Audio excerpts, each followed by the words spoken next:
Hola, ¿qué tal? Es un gusto saludarlos. Gracias por conectarse nuevamente con nosotros aquí en Portal de Opinión. En nuestro segmento de entrevistas de fin de semana nos acompaña un invitado muy especial. Se trata del representante a la Cámara por el Partido Pacto Histórico, Heráclito Landines. Representante, bienvenido. Hola Edwin, gracias por la invitación. Un saludo especial a todos los colombianos que nos ven a esta hora. Gracias. Bueno, hay mensajes muy confusos y cruzados de parte del presidente de la República, Gustavo Petro, respecto de las reformas sociales, reforma a la salud, reforma pensional. La reforma a la salud se hundió, el gobierno prometió que iba a traer un nuevo proyecto con mensaje de urgencia, sin embargo está implementando algunas medidas por decreto, como el giro directo y otras. Y la reforma pensional ahora, que está en la Comisión Séptima de Cámara, pues se dice que no tiene una sostenibilidad fiscal. ¿Hacia dónde apunta el futuro de estas reformas? Creo que es muy importante, Edwin, que los colombianos sepan que la médula, el corazón del cambio en este país están sustentadas en la forma de gobierno y en las reformas sociales que el presidente presentó al Congreso de la República. Pensar, por ejemplo, en un legado que los colombianos todos tengamos un derecho a una pensión. Sí. Incluso las personas que nunca pudieron cotizar, ahorrar, tengan, y son cerca de 3 millones de colombianos, 223.000 pesos mensuales que les van a llegar como pensión. Otras personas que no alcanzaron a ahorrar lo suficiente para pensionarse, el gobierno les complementará esos ahorros para que puedan pensionarse. Y así, digamos, todos tendremos un derecho a la pensión y ese es un legado muy importante. Entonces, en ese tema, perdón, hay posiciones de la oposición donde dicen que no hay sostenibilidad fiscal para este tipo de proyectos. Sí. Pero habría que aclararle a los colombianos que hoy el Estado colombiano subsidia las altas pensiones del país, Sí. con recursos del presupuesto nacional. Y sumado, el subsidio a las altas pensiones de exmagistrados, exministros, excongresistas que publicando 2 libros y estando un mes acá se ganaron un derecho a la pensión. Imagínense, en anteriores épocas, no ahora, Sí. que publicaban un libro, entonces un derecho a la pensión por ser congresista y por tener un libro, ganan 25 salarios mínimos de pensión hoy. Claro. Y 3 millones de personas que no ganan nada. Pero esas altas pensiones, el Estado las subsidia, vía presupuesto nacional. Sí. Más los regímenes exceptuados, digamos la policía y las fuerzas militares, que reciben una pensión con 20 años de servicio a los militares y 25 años la policía. Sí. Y entonces el Estado está subsidiando esas pensiones, más las pensiones de los maestros. Eso suma más o menos 60 billones de pesos. 60 billones de pesos que tienen que salir todos los años del presupuesto nacional. Claro. Y entonces, claro, esas pensiones sí el Estado las puede subsidiar, pero no las de las personas que nunca ahorraron, Claro. porque son informales, porque son trabajadores de la calle, digamos, vendedores ambulantes.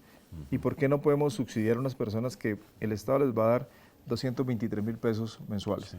Pero sí al ex senador que gana 25 salarios mínimos, que eso es mucha plata. Claro. Eso son cerca de, no sé, 32 millones de pesos mensuales, Claro. que el Estado le está subsidiando. Ex senadores, ex representantes, ex magistrados, ex ministros, ex directores o presidentes de grandes empresas privadas. Sí. Entonces, creo que esa reforma es muy importante y creo que es la más importante para disminuir desigualdades sociales. Sí. Que los más pobres de los pobres tengan unos ingresos. Que las personas que no pudieron ahorrar tengan unos ingresos.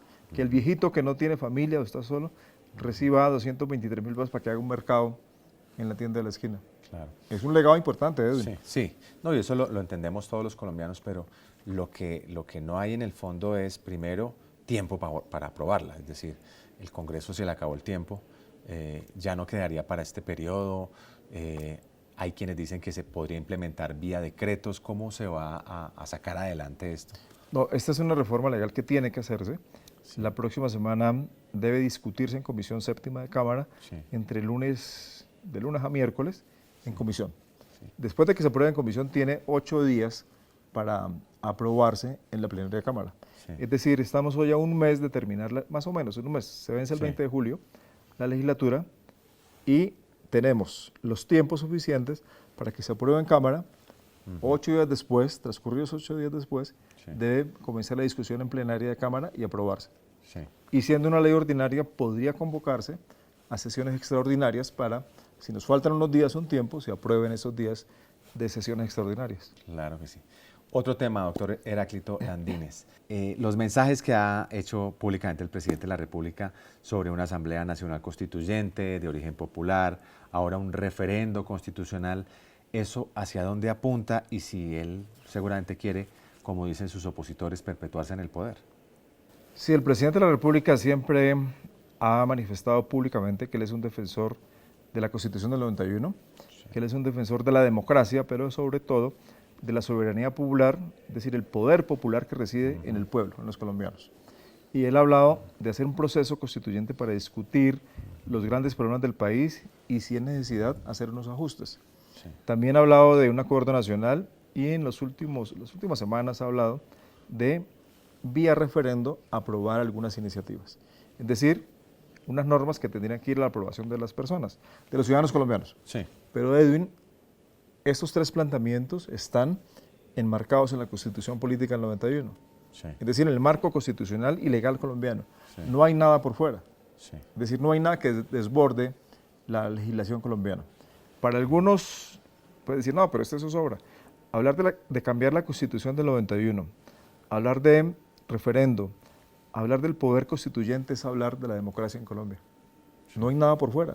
Eso es la democracia. Entonces yo creo que la discusión está en exactamente eso, la democracia. ¿Prevalece o no prevalece la voluntad popular?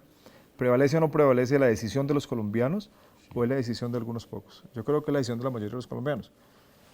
Y obviamente el camino para hacer las reformas constitucionales tienen que pasar por el Congreso. Sí. El camino para convocar un referendo tiene que pasar por el Congreso. Es decir, hay un marco constitucional que no se puede desbordar. Y yo estoy seguro que el presidente no está pensando nunca en desbordar la Constitución. Los enemigos, los contradictores, la oposición dice que él quiere perpetuarse en el poder, reelegirse por un mandato más o reabrir el tema de la reelección.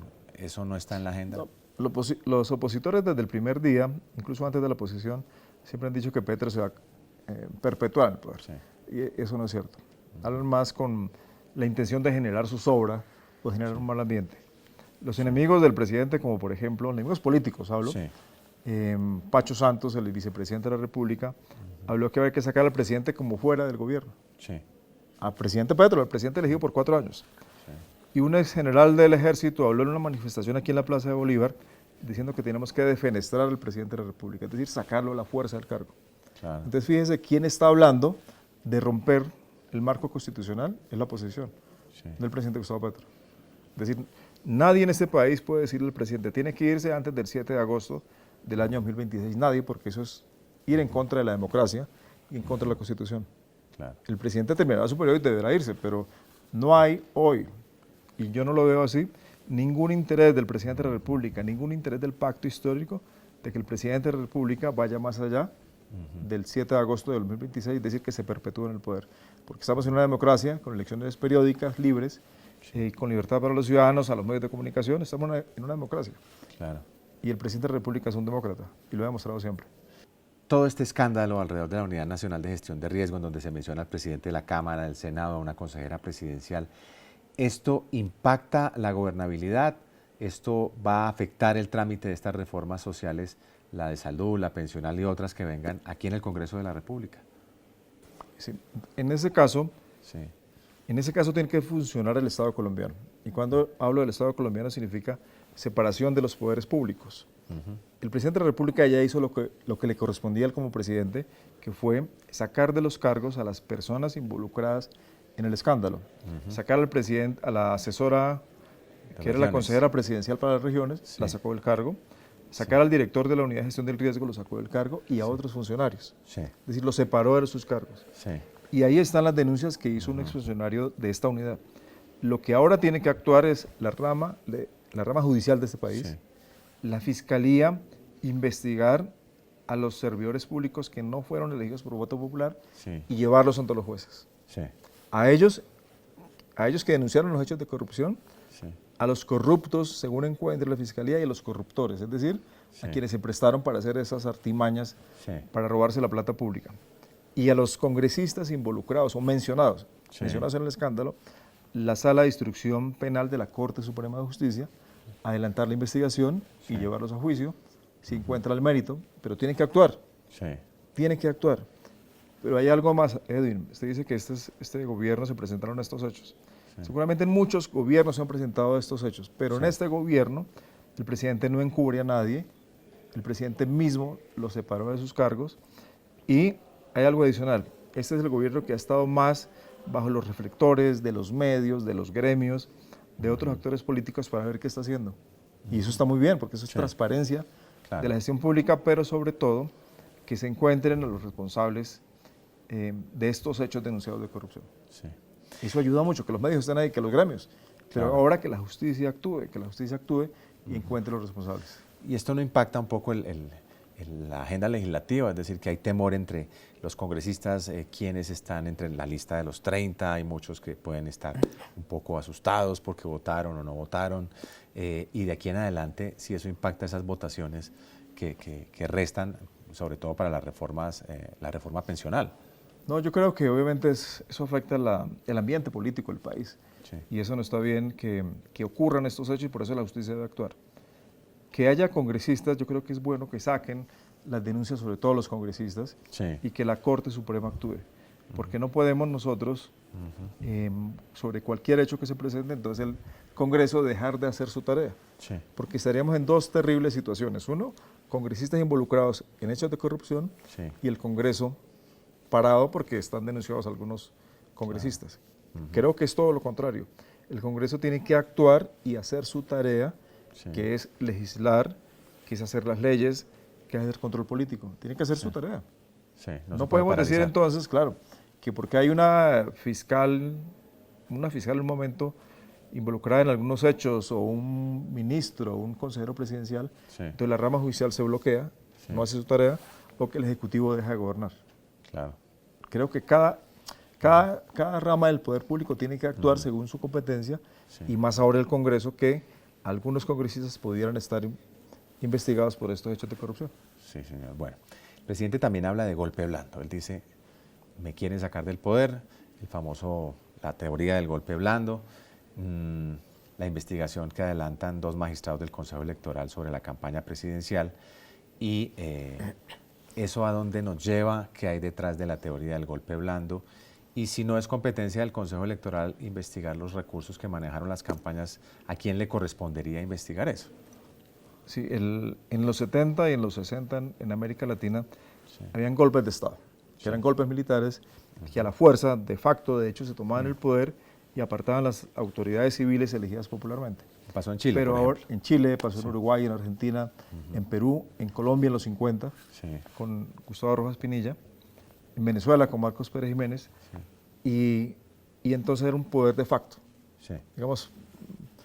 Pero ahora en América Latina ha ocurrido lo que algunos teóricos han llamado golpes blandos, que son estrategias casi que imperceptibles de algunos sectores de la justicia, de algunos sectores gremiales y de los medios, que crean un ambiente para que puedan sacar al presidente en ejercicio. Como ocurrió en Perú, como está ocurriendo, como querían hacer en Bolivia y en Centroamérica, en Guatemala. Entonces, debilitar al gobierno de debilitarlo de manera casi que imperceptible, con una estrategia mediática, con una estrategia en el Poder Judicial. Y en Colombia la estamos viendo con la decisión de 2 magistrados del Consejo Nacional Electoral, que no es de la rama judicial, que es un órgano administrativo que está investigando unas campañas, vinculando al presidente, llevándolo a la sala plena, acusándolo de malos manejos en la campaña de la presidencia del 2022. Y entonces aquí ocurre lo siguiente. Ese órgano administrativo no tiene competencia para investigar y menos para sancionar a un presidente de la República. Sea fuera Petro o no fuera Petro. Sí, cualquier presidente no lo puede hacer. No tiene esa competencia. Porque la única entidad que tiene esa competencia en la Constitución Política de Colombia es el Congreso de la República. Y el Congreso de la República inicia la investigación, que es en la Comisión de Investigaciones y Acusaciones de la Cámara de Representantes, que puede investigar al señor presidente de la República, nadie más. Algunos constitucionalistas llaman que se llama que el presidente tiene un fuero de atracción. ¿Qué significa? Que todas sus conductas en su vida privada y en su vida pública se traen y asumen un fuero especial en la imagen del presidente de la República. Ningún juez, ningún tribunal ningún juzgado puede investigarlo, ningún Consejo Nacional Electoral, sino solamente inicia el proceso en la Comisión de Acusaciones. Claro, Solamente. Entonces, el Consejo Nacional Electoral, asumir competencias y funciones que no le corresponden, incluido un señor Prada, el magistrado Prada, que está siendo investigado en ese momento por la Corte Suprema de Justicia por un delito penal que es compra de testigos. Por un delito. Sí. Por compra de testigos en una campaña política. Debió haberse declarado impedido, es lo que dicen los que están ahí en esa pero discusión. ni siquiera impedido. Él podía asumir su competencia de investigar una campaña política y a los directos responsables de los manejos de esa campaña política, que era el gerente de la campaña, no el presidente de la República. Claro. Porque una vez elegido presidente de la República, pierde la competencia para investigarlo a él. Claro. Solamente la puede tener la Comisión de Investigaciones y Acusaciones. Sí. Entonces, cuando ocurre esto, aún sabiendo, porque él fue congresista y lo sabe, actuó. Ahí hay una acción premeditada en contra de la figura del presidente. Algunos medios que presentan información sesgada, algunos medios, no todos, con la intención de afectar al presidente de la República. Un vicepresidente de la República, que es una figura importante en el Centro Democrático, que es Pacho Santos, diciendo que tenemos que sacar al presidente antes de terminar su periodo. O sea, es una figura importante, un dirigente del partido de la oposición. Entonces, si vemos, hay manifestaciones muy, digamos, imperceptibles. Pero también abiertas, ¿no? Sí, abiertas, pero digamos los ciudadanos no concatenan todos los escenarios y no ven de manera integral lo que está pasando. Y entonces, ¿cuál es la intención de esas acciones en diferentes escenarios? Socavar la legitimidad del presidente, socavar el apoyo popular, ponerlo en condiciones, digamos, más débiles. No subyúdice, porque subyúdice significaría bajo la decisión de una autoridad judicial, en este caso. Pero sí, digamos, menoscabar la legitimidad del presidente en torno al apoyo de los colombianos. Y eso, pues obviamente no lo van a lograr, porque no hay nada que pueda afectar en estos momentos al presidente de la República. Los escándalos, el presidente ha actuado como tiene que actuar. Las reformas, el presidente las ha presentado como las tiene que presentar. Y hay algo muy importante, el presidente ha sido coherente en todo lo que manifestó en su campaña, con lo que está haciendo y con lo que está presentando de las reformas sociales. Claro. O sea, es un presidente coherente, no ha cambiado un milímetro su postura ideológica y política de que los colombianos tenemos que estar en mejores condiciones, disminuyendo las condiciones de desigualdad en Colombia. Eso lo está haciendo Gustavo Petro con las reformas y ese es un tema que nosotros debemos reconocer al presidente, acompañar al presidente y apoyar al presidente. Quienes dicen que lo que se quiere llevar al presidente Petro es a un juicio político, por esto de la campaña y por otras cosas, que finalmente si la comisión de acusaciones avanza, se llegaría a un escenario de un juicio político. ¿Se exagera en eso o eso también hace parte de esa tesis, esa teoría del golpe blando? Es decir, hoy tenemos que esperar que el Consejo Nacional Electoral envíe todo lo actuado en contra del presidente de la República a la Comisión de Acusaciones. Y ahí en su autonomía decidir y verificar las pruebas, cuáles relacionarían directamente en una conducta del presidente y en una conducta punible. Pero es una competencia de la Comisión de Acusaciones. Hilar más delgado, como lo dijeron hace 6 meses, de que llevemos al presidente en juicio político es pensar en no reconocer la figura del presidente, que fue elegido democráticamente, y desconocer todo el ordenamiento jurídico colombiano, pensando que el presidente debe irse rápido, porque no quieren que alguien como Petro sea presidente. Claro que sí. Le critican mucho al presidente su comunicación por redes sociales, por X, y le sacaron la cuenta hace poco que había sacado 54 trinos diarios, algo así, entonces que eso no está bien. ¿Usted qué piensa de eso? Siempre nos hemos quejado en Colombia que los ciudadanos no reciben comunicación directa de los gobernantes. Siempre le hemos pedido de horas atrás que exista una comunicación en los dos sentidos, con el gobernante, sea con el alcalde, con el gobernador y más con el presidente. El presidente está haciendo en su cuenta de Twitter, creo que algunas veces escribe mucho, pero creo que está haciendo una comunicación directa con cerca de 8 millones de personas que lo siguen, la mayoría jóvenes, y además es una forma de comunicar lo que hace él como presidente, que de alguna manera no habría tanto espacio en otros medios digitales o televisivos o en prensa para recibir directamente el mensaje del presidente. Yo creo que esto es bueno, que lo haga. Creo que... ¿Y lo va a seguir haciendo? Sí, digamos, porque es la manera de comunicarse. Sí. Y no de ahora, sino de antes de ser presidente. Claro. Y creo que los colombianos deberíamos aprovechar eso para saber qué está haciendo el presidente qué queremos saber de lo que está haciendo el presidente y asimismo retroalimentar al presidente lo que nosotros consideramos. Habla usted de los jóvenes y otro de los temas que está en el centro de la discusión es los jóvenes de primera línea que están detenidos en las cárceles. Él pide a través de una figura jurídica que los dejen en libertad y él habla de un posible nuevo estallido social por cuenta de que las reformas no se han podido aprobar. ¿Para dónde va todo ese tema de los jóvenes, primera línea, libertad para ellos y el estallido social? Si eso se puede explicar. Vean, nosotros tenemos unas condiciones en este país tan graves de exclusión social, de marginación de los jóvenes, de las mujeres, en las ciudades, en Bogotá, en Cali, en Medellín, muy grande, tal vez de los países, y lo dicen Naciones Unidas, somos el segundo país más desigual de América Latina después de Haití. El segundo más desigual después de Haití. Entonces, imagínense las exclusiones sociales que hay. Sí. Somos el tercer país del planeta con mayor concentración de la riqueza y de la tierra. Del planeta, el tercer país, donde hay más concentración de la tierra. Sí. Por eso, en los acuerdos con las FARC pidieron que el primer punto fuera el tema agrario. Sí. El tema agrario es Que la no se ha reforma cumplido. agraria, que no se ha cumplido. Sí. Hasta ahora estamos haciendo todo lo necesario para que se cumpla. Que es jurisdicción agraria, campesino sujeto de derechos y legislación que cree las condiciones favorables para comprar la tierra en Colombia, como lo hicimos en el Plan Nacional de Desarrollo. Y entonces, en esas condiciones de desigualdad, en el año 2021, después de la pandemia, después de tantos conflictos y problemas asociados a la falta de oportunidades para los jóvenes, ocurrió el estallido social. Sí. O sea, eso no fue que 3 personas lo pensaron, fueron los jóvenes que salieron a la calle. Y cuando los jóvenes salieron a la calle, salieron que se llamaron primera línea para defenderse, digamos, de lo que pasó, de agresiones por unos sectores de la policía. Sí. El 9 de marzo del 2021, por ejemplo, en la noche del 9 de marzo en Bogotá, la policía salió y disparó a matar y mataron 13 jóvenes. 13 jóvenes.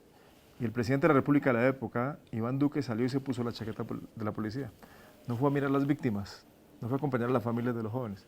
Sí. Entonces hubo una represión brutal, porque matar a los jóvenes es matar los colombianos, a otros colombianos.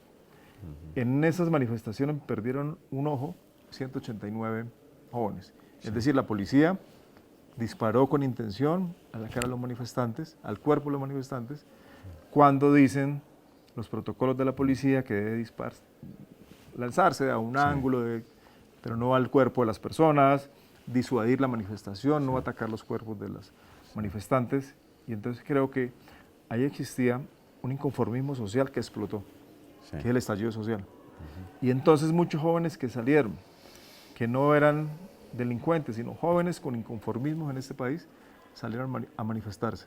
Sí. Y una vez fueron capturados en las manifestaciones, fueron tratados como terroristas. Y eso no debe ser así en un país como Colombia, en esos hechos particulares. Y creo que el presidente de la República tiene razón cuando dice que tenemos que tratarlos como unas víctimas del conflicto colombiano, de la exclusión social, de la exclusión espacial que ocurre en Colombia. Claro. El presidente de la República tiene razón, tiene que defender a esos jóvenes. Nosotros estuvimos visitando jóvenes que están presos después del estallido social en la cárcel de Buen Pastor, en La Modelo, y eran jóvenes estudiantes, jóvenes desempleados, que salieron y se unieron a las manifestaciones. Sí. Y se unieron, pero no hay otros argumentos, no les encontraron armas, sino que respondieron de forma violenta, pero de forma violenta lanzando piedras, y en algunos casos pudo haber algunas personas que se infiltraron en la protesta, pero esa es la excepción. La mayoría de los jóvenes son jóvenes desempleados o estudiantes que salieron a exigir mejores condiciones de vida para ellos. Sí. Entonces un joven de esos es, por ejemplo, el viceministro de Juventudes, Gareth Sela, Sí. que perdió un ojo en la manifestación. Es decir, hubo al otro lado un policía que le disparó en su cara y perdió su ojo. Sí. Entonces el Estado colombiano debe reconocer esas acciones equivocadas, ya ha sido condenado en varios momentos, pero tiene que saber que detrás de esos jóvenes que murieron, detrás de esos jóvenes que perdieron los ojos, hay muchos más jóvenes, miles de jóvenes, que el Estado tiene que intervenir. Sí. El Estado tiene que intervenir en favor de esos jóvenes. Y el presidente de la República lo ha hecho con la creación del Ministerio de la Igualdad, que ahora tiene que agilizar su tarea porque no la ha hecho bien, Sí. El Ministerio de Igualdad no ha sido eficiente, tiene que ejecutar Sí. con el programa Jóvenes en Paz, con el programa de los municipios más apartados del país, con los niveles de desigualdad más altos, pero actuar. Sí. Él le corresponde ahora a la ministra de la Igualdad hacer la tarea como tiene que hacerlo. Claro que sí. Bueno, doctor Heráclito Landines, el tema de la paz total. Es decir, la sensación es que sí, hay unos diálogos con el ELN, con las disidencias de las FARC y con otros grupos al margen de la ley, pero se están tornando más violentos. Ya el ELN dice que va a volver a secuestrar y se ve, la sensación o la percepción es que se está debilitando la fuerza pública.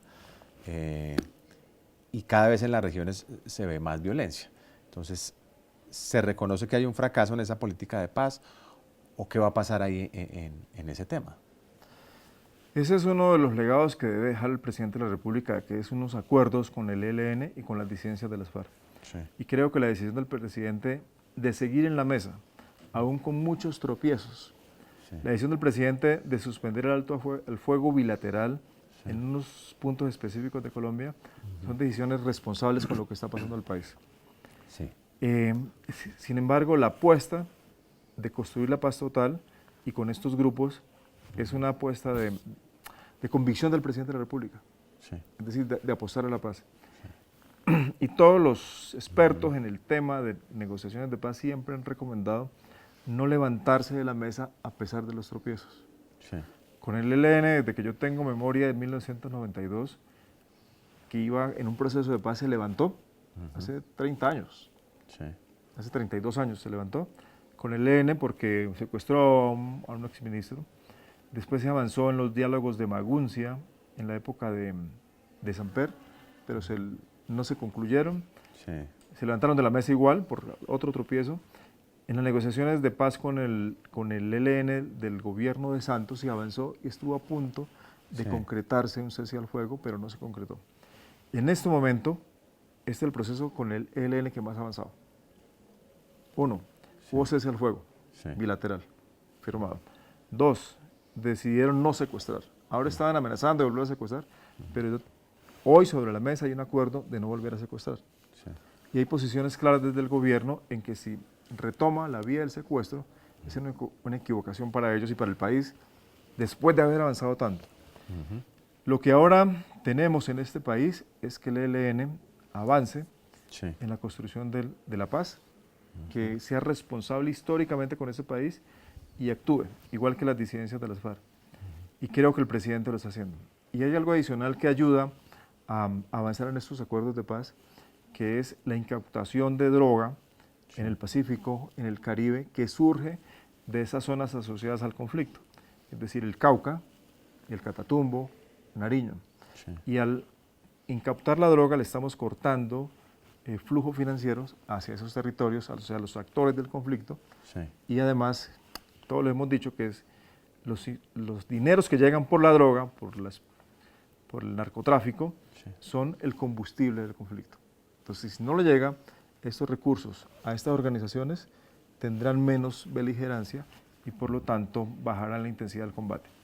En estos momentos creo que las Fuerzas Armadas, siendo unas Fuerzas Armadas civilistas que responden al poder civil, están acatando la decisión del gobierno nacional como tiene que ser una democracia y están acompañando ese proceso.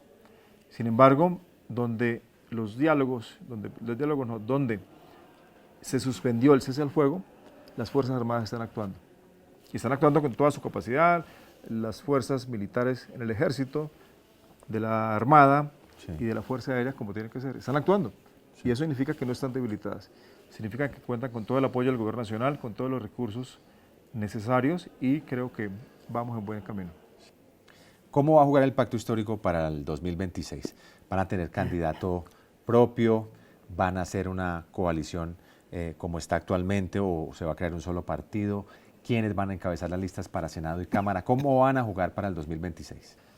Edwin, yo creo que nosotros los colombianos caemos en un error, que elegimos presidente y estamos pensando al día siguiente en cuál va a ser el presidente que reemplace al presidente recientemente elegido. Y pensamos en cuál va a ser el nuevo Congreso después de que elegimos congresistas. Yo creo que adelantamos mucho las discusiones y las conversaciones. Esa discusión de quién va a reemplazar a Petro creo que debió posponerse y no traerla hoy, que ni siquiera ha cumplido 2 años en el poder del presidente de la República. Esa es una conversación, digamos, para el último año de gobierno y no en estos momentos. Sí. Sin embargo, creo que el pacto histórico debe transitar hacia un partido único, Sí. que no existan 14 partidos como hay hoy en la coalición, sino un partido único, fortalecido, organizado. Creo que eso facilitaría una lista fuerte al Senado y listas fuertes a la Cámara. El pacto histórico debe hacer una consulta interna con los precandidatos a la presidencia y escoger una fórmula interesante para llegar a la presidencia de la República y continuar con las reformas sociales y con las apuestas de cambio de este gobierno. Sí. De 1 a 10, ¿cómo califica el gobierno del presidente Gustavo Petro? Yo creo que estamos a ¿cuántos meses de gobierno? 18 meses tal vez. Sí. Nos faltan 3 para cumplir 21 meses. Sí. Yo creo que en este momento el gobierno ha cumplido con lo que ha tenido que cumplir. Nos ha hecho falta que el Congreso haya respondido más a la altura del momento histórico aprobando las reformas. Sí. Yo le pondría al presidente de la República 8. Sí. 8 y al gobierno, entendido el gobierno como los equipos de gobierno, Sí. un 7. Dentro de esos equipos de gobierno, ¿cuál ha sido el ministro de mejor desempeño y cuál el que ve más colgado? Yo creo que la mayoría son buenos ministros, creo que es muy bueno el ministro de Salud, es un hombre aguerrido que conoce el tema, es un hombre que representa el pacto histórico, lo hace muy bien, creo que es muy bueno el ministro de Minas y Energía, es un hombre dedicado, constante. Yo creo que esos dos son muy buenos. Y los que no, es decir, los que van colgados, ¿cuáles? La ministra de la Igualdad. Sí, la vicepresidenta. La vicepresidenta. Vamos. Y eso se ve en la ejecución, digamos. Sí. En la ejecución y en su equipo de gobierno, tiene Sí. que nombrar todo su equipo de gobierno, que no lo ha nombrado todavía.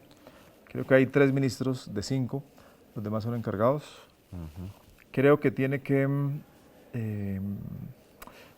no, yo creo que dejaría ahí. Y candidatos presidenciales de ese pacto, ¿a quiénes ve? ¿A Gustavo Bolívar, a María José Pizarro? ¿A quiénes ve usted proyectándose como? Yo creo que hay figuras importantes que representan los intereses de la gente que se identifica con el pacto. Yo creo que está Iván Cepeda, está María José Pizarro, está Gustavo Bolívar. Yo creo que David Racela, aunque es muy joven, representa muy bien la formación del pacto histórico. Yo creo que la exministra Carolina Corcho es una mujer aguerrida, es una mujer muy buena, que es apasionada defendiendo sus ideas del pacto. Yo creo que asimismo en la academia, en otros sectores tienen que llegar más nombres que sean afines a la ideología del pacto y que disputen la candidatura presidencial para el 2026. Creo que en el pacto hay mucha gente muy buena. La senadora Clara López, ella es muy buena. Sin embargo, creo que ya no le interesa ser candidata a la presidencia. En algún momento lo fue, en el 2010. Pero es una mujer con toda la formación del mundo. Es muy buena, hubiese sido muy buena presidenta, pero en este momento no le interesa ser candidata. Bueno, es el representante del Pacto Histórico, Heráclito Landines. Muchas gracias por sus opiniones en defensa de la gestión del gobierno del presidente Gustavo Petro. Ustedes muchas gracias por conectarse con el portal de opinión. Nos vemos en una nueva entrevista. Eddie, muchas gracias por la invitación. Y a todos los colombianos les digo que sigan acompañando al gobierno del presidente Gustavo Petro, sigan acompañando el proyecto progresista del cambio, que nos ayuden a ver los errores, que se comuniquen con nosotros, que sabemos que tenemos algunos errores, pero podemos corregirlos. Que nos acompañen porque dependiendo de lo que nosotros logremos hacer en este gobierno, vamos a conseguir grandes cambios para este país que van a beneficiar sobre todo a los más pobres en Colombia.